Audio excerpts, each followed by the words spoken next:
Hello everyone, I am Ifra. Hope you are doing well. तो start करते हैं आज का टॉपिक। आज हम पढ़ने वाले हैं टैली ईआरपी में रिवर्सिंग जर्नल। तो आपको मैं एक बार बता देती हूँ कि हम पढ़ रहे थे नॉन अकाउंटिंग वाउचर, जिसमें से हमने मेमोरेंडम वाउचर को कंप्लीट कर लिया था और उसके बाद ऑप्शनल वाउचर को देखा था कि ऑप्शनल वाउचर की एंट्री कैसे होती है। ये सारी चीजें जो है हमने समझी थी। ठीक है, अभी क्या करना है, इसमें रिवर्सिंग जर्नल की जो एंट्री होती है वो कैसे होती है, ये सारी चीजें हम समझेंगे। तो सबसे पहले मैं आपको बता देती हूँ रिवर्सिंग जर्नल होता क्या है, क्या मतलब होता है इसका। तो a reversing journal is a journal that is automatically reversed after a defined date. जो कि रिवर्स हो जाता है, मतलब कब, आफ्टर द डिफाइंड डेट। जो भी हम उसमें जो डेट है वो डिफाइन करते हैं उस एंट्री के लिए। ठीक है, this type of general will exist until the defined date and it is used for making a provisional report on the progress of the financial year। तो अगर मैं आपको इसको इजी वर्ड्स में बताऊं रिवर्सिंग जर्नल को, तो ये क्या होते हैं, वाउचर्स होते हैं जो कि हमारे बुक्स ऑफ अकाउंट पर कोई भी इफेक्ट नहीं करते। ये बात आपको पता है, नॉन अकाउंटिंग वाउचर्स है इसीलिए। सेकेंड पॉइंट क्या होता है कि ये बहुत स्पेशल जर्नल होता है जो कि ऑटोमेटिकली रिवर्स्ड हो जाता है after the date of journal. जिस डेट की वो जर्नल है उसके बाद वो रिवर्स हो जाता है। ठीक है, तो ये इसका फीचर है एक तरह से देखा जाए तो।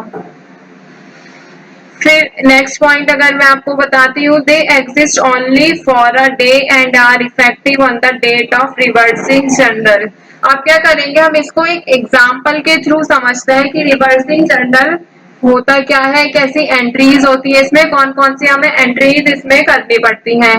तो फॉर एग्जाम्पल मैं आपको बताती हूँ, हमारा बिजनेस है, वो क्या है, हमारा बिजनेस रेंटेड है, मतलब जो प्लेस है ऑफिस वो हमने रेंट पर ले रखा है। तो हमें क्या करना होगा, उसमें रेंट पे करना होगा। जैसे कि मार्च में सेल में अगर हम देखें तो प्रॉफिट हुआ है, सेल हुई है, बिजनेस में प्रॉफिट हुआ है, तो हम ये नहीं बोल सकते कि हमने 1 लाख का जो प्रॉफिट अर्न किया है। क्यों? क्योंकि उसमें अभी क्या है, सैलरी भी इंक्लूड है और रेंट भी इंक्लूडेड है। जब भी क्या होगा, हमें देखिए ऑफिस हमारा क्या है, रेंटेड है, तो हमें रेंट पे करना होगा। टोटल सेल कितनी हुई है, 1 लाख की, तो उसमें क्या है, हमें एम्प्लॉय की सैलरी भी देनी होगी, रेंट पे जो ऑफिस है वो रेंट भी पे करना होगा। तो ये दोनों चीजें जब हमारे जो हमने अर्न किया है अमाउंट उसमें से माइनस हो जाएंगी, तभी तो हमारा प्रॉफिट का पता लग सकेगा। इसीलिए अभी हम इसको प्रॉफिट नहीं बोल सकते। ठीक है, तो प्रॉफिट डिसाइड होगा जब हम इनकम में से रेंट को या फिर जो सैलरी है उसको माइनस कर देंगे, मतलब कि डिडक्ट कर देते हैं। उसके बाद जो अमाउंट बचेगा वो होगी हमारी इनकम। बेसिकली जैसे अगर मैं आपको एग्जांपल के थ्रू समझाऊं एक एंट्री में, तो सैलरी जो है पेड की जा रही है 2 जुलाई को। ठीक है, कब? 2 जुलाई। कोई भी हम डेट ले सकते हैं, जैसे 2 अप्रैल ले सकते हैं, ठीक है, 1 अप्रैल ले सकते हैं, but it is related to the previous month report. देखिए आप एम्प्लॉय हैं तो आपको क्या होता है, सैलरी 1 महीने बाद ही तो मिलती है, एडवांस में तो कोई सैलरी देता नहीं है, कॉन्ट्रैक्ट तो है नहीं है कितना अमाउंट मिल जाएगा। सैलरी की बात हो रही है तो 1 महीने बाद मिलेगी। तो यहाँ पे मान लेते हैं कि अप्रैल में सैलरी दी जा रही है, बट कब की? मार्च की। ठीक है, ऐसे ही क्या होगा, rent paid on 2 April but relate to previous month report. ये प्रीवियस मंथ की रिपोर्ट से क्या होता है, रिलेटेड होता है। तो आपको जर्नल समझ आया, होता क्या है रिवर्सिंग जर्नल, ज्यादा कुछ नहीं है इसमें, बस जो हम डिफाइन करते हैं एक डेट को, उस डेट में जो वाउचर होता है वो रिवर्स हो जाता है। ठीक है, अब क्या बात करते हैं प्रैक्टिकल की, रिवर्सिंग जर्नल में जो एंट्री होती है वो कैसी होती है। ठीक है, तो देखिए इसमें यहाँ पर गेटवे ऑफ टैली पे जाना होता है। हमें क्या करना होगा, गेटवे ऑफ टैली पे जाने के बाद यहाँ पर डे बुक पर आएंगे, डिस्प्ले, डिस्प्ले मेन्यू में डे बुक का ऑप्शन आता है। यहाँ पे आप क्या कर सकते हैं, यहाँ से आप F2 पर प्रेस करेंगे और यहाँ से आप डेट चेंज कर सकते हैं। जैसे 2/4/24 मैंने डेट कर ली। इसमें क्या है, हमारी कोई भी एंट्री अभी नहीं है।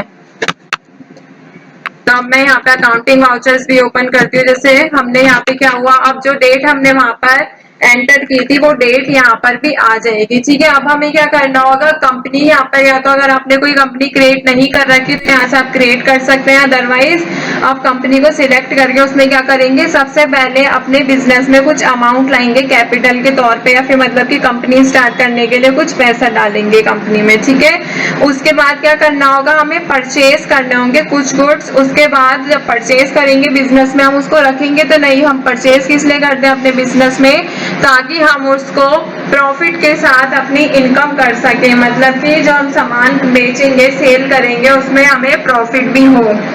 रखने के लिए कोई गुड्स परचेज नहीं करता है। ठीक है, बिजनेस में अगर देखा जाए तो यहाँ पे एक एक करके सभी एंट्रीज को हम देखेंगे। अभी हमने डेट चेंज तो यहाँ पे कर ली है। ठीक है, अब क्या करेंगे, यहाँ पे हमने हमारी जो है कंपनी भी ओपन है, यहाँ पर टेली ईआरपी ट्रेडर्स नाम की कंपनी है।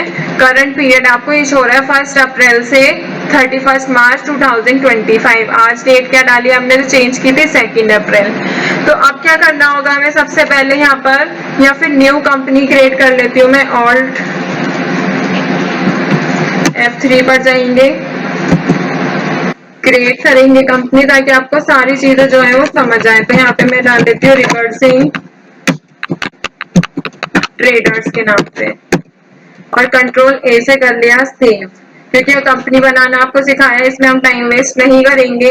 अब देखिए यहाँ पे जो है रिवर्सिंग जर्नल जो है कंपनी यहाँ पर आ गई है। अब क्या करना होगा, हमें यहाँ पे डेट चेंज करने के लिए F2 पर एंटर करेंगे। यहाँ से पहले बाहर जाते हैं,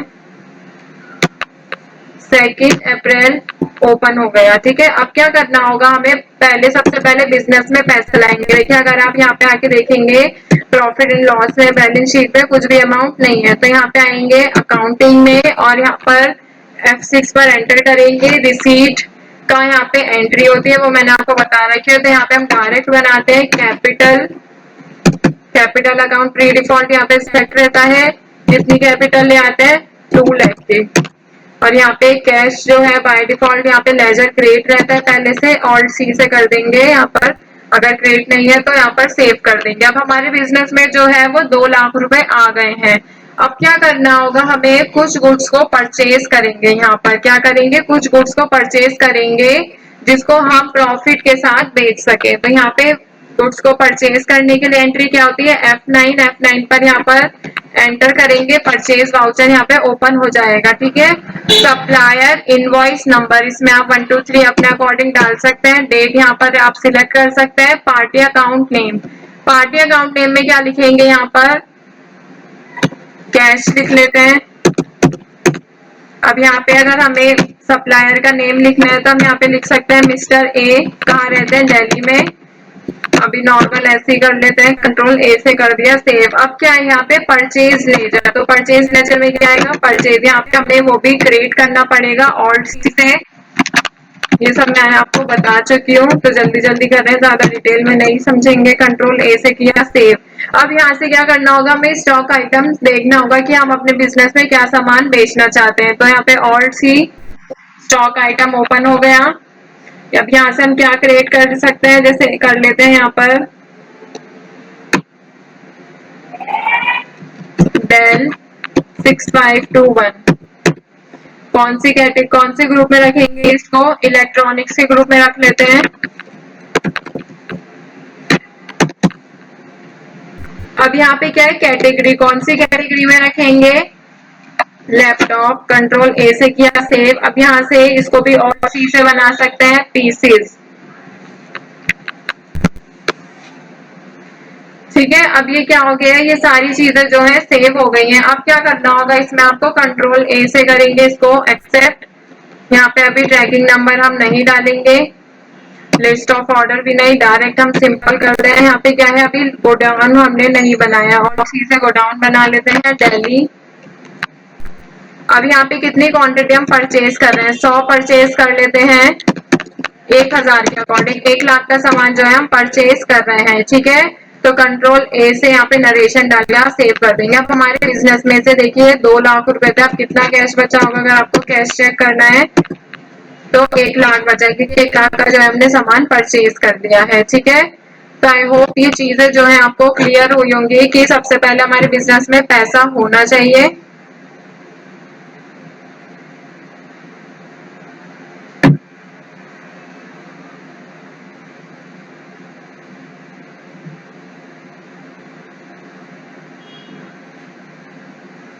अब यहाँ पे क्या करना होगा, ऐसे ही आपको एक सेल की एंट्री करनी होगी इसके बाद, जो हम बिजनेस में प्रॉफिट के साथ अर्न करेंगे। ठीक है, तो ये वाली चीज आई हो क्लियर हो गई होगी। सबसे पहले बिजनेस में पैसा परचेज किया, फिर सेल करेंगे, उसके बाद रिवर्सिंग, क्योंकि मैं आपको यहाँ पर देखिए अभी प्रॉफिट एंड लॉस पर आती हूँ तो अभी आपको यहाँ पे नेट प्रॉफिट शो नहीं हो रहा है। तो नेट प्रॉफिट जब शो होगा जब आप इसको बेचेंगे।